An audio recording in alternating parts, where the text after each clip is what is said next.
Steady leadership is going to matter. Democrat Tim Walz and Republican J.D. Vance went head-to-head on Tuesday. The CBS News presidential debate was the first and only one for the vice presidential nominees, and the final debate before Election Day, with a little over a month to go. Compared to last month's clash between Democrat Kamala Harris and Republican Donald Trump, it was heavier on policy arguments and lighter on personal attacks. The two often thanked each other while clashing over the Middle East, taxes, abortion, and more. I think you want to solve this problem. I believe Senator Vance wants to solve this. Instead, they mostly took aim at their opponents' running mates and their records. Vance launched a line of attacks that Trump had often failed to do in the last debate, taking on Harris's time in President Joe Biden's White House. That included the administration's economic record. If Kamala Harris has such great plans for how to address middle-class problems, then she ought to do them now. Not when asking for a promotion, but in the job the American people gave her 3.5 years ago. And the fact that she isn't tells you a lot about how much you can trust her actual plans. While Walz circled back to saying Trump had prioritized billionaires over working people.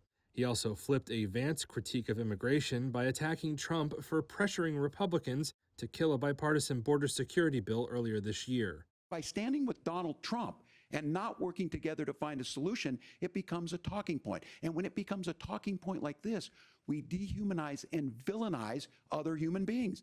Tuesday was also the same day Iran launched missile attacks on Israel, which the U.S. and Israel have vowed to respond to, and as Israel continued its assault on southern Lebanon.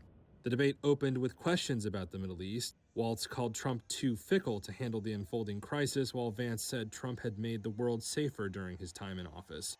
Both candidates also tried to explain past comments that had undercut their credibility. Vance had criticized Trump ahead of the 2016 election. But I've also been extremely open about the fact that I was wrong about Donald Trump. I was wrong, first of all, because I believed some of the media stories that turned out to be dishonest fabrications of his record. Meanwhile, Walz was asked about news reports this week, throwing doubt on his claims he was actually in Hong Kong or China during the Tiananmen Square crackdown in June 1989. He seemed to concede he was not. The question was, can you explain the discrepancy? All I said on this was I got there that summer and misspoke on this. Both were trying to land a hard blow against the other side ahead of the looming general election on November 5th. Analysts who spoke to Reuters say history shows vice presidential debates rarely shift the polls. Harris was widely seen as the winner of her more chaotic debate with Trump.